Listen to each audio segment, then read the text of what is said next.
Hi, this is John on behalf of Expert Village. In this video clip, I'll be talking about storage of your block plane.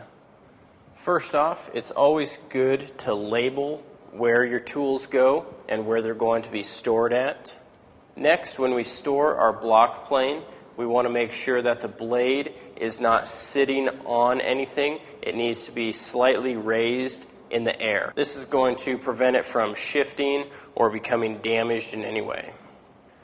In my storage area, I have several bays for block planes, and you'll notice there's a small piece of wood that's been stapled down to help elevate the block plane. So when I set that in place, my blade is sitting right here. My raised block is right here, which allows my block plane to sit at a small incline.